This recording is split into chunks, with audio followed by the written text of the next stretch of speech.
Hi guys, kitchen meeting o'clock again. Today we have food, nice food. As my food is waiting for me to press the microwave, I just wanted us to have a quick chat about a letting go of shame.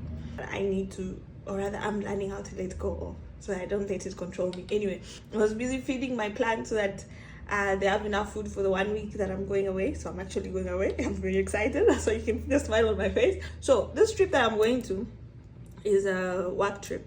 It's a conference for engineers. And as I was reading through the program the other day, one of the people that I saw who's giving a presentation is my supervisor from uni. So I was with her from undergrad project into postgrad project, and I started doing my master's in 2019. And the reason why I went into my master's was so that I could get more opportunity, or rather get the opportunity to stay in South Africa on a student visa still, as I was studying, trying to maneuver my way into getting a permanent residence so that I could be able to get work in South Africa. That one we'll talk about another day. That's another challenge.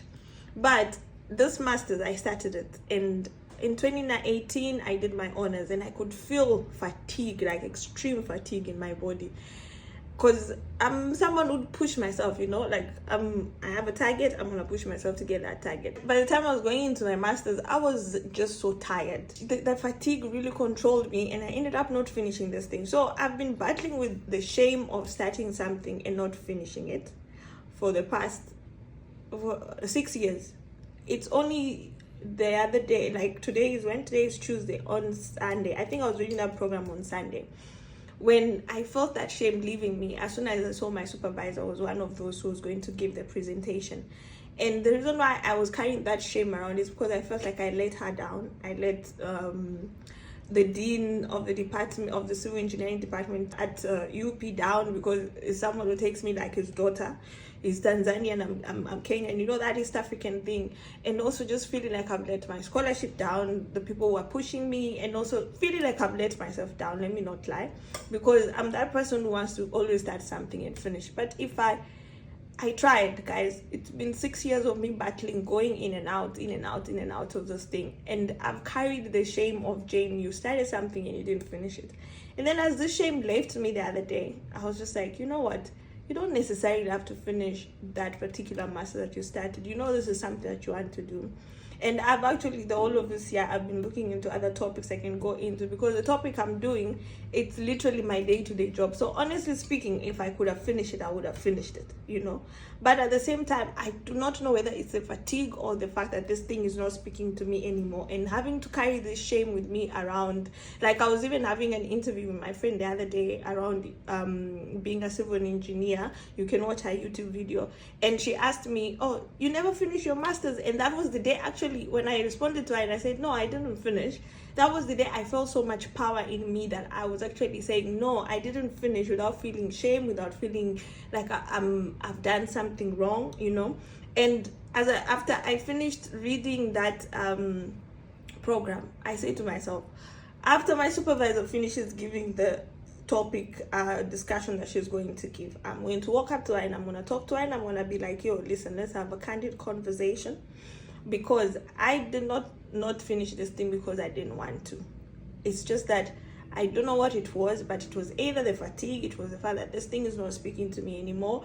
It's that I really didn't go into it for the right reasons, But I'm gonna try, and I'm gonna do it in a completely different field if I have to, something that is going to add on to my skills, and not necessarily doing it for the sake of doing it. You see, that's the other thing, like just finishing for the sake of finishing it. What do I gain from it at the end of the day? That's almost 2 years of strenuous work, battling day-to-day job, battling school, battling my YouTube stuff, and so on and so forth, like the social media side of life, and so on and so forth. And I don't want to put myself in such a predicament. I want to finish it, and at the end of the day, I want to pat myself on the back and be like, yo, listen, my girl, you did this, you started it, and you finished it, and I'm proud of you.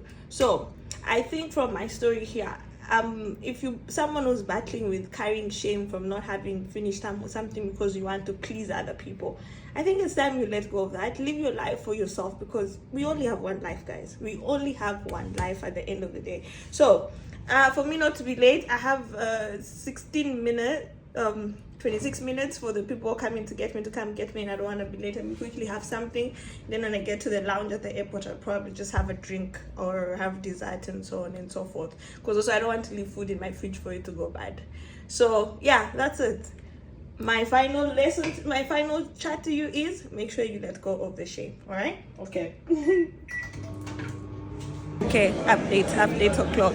So remember, I said I was gonna talk to my supervisor after her presentation on Friday. Well, I did this morning. It's day one of the conference, and I saw as I was walking in. So I took my boss to the buffer so she doesn't cut me out, so it wasn't too much. Yeah, it was nice. Like, I faced my fear for the first time. See, I did what I said I would do. I walked the talk. Yeah.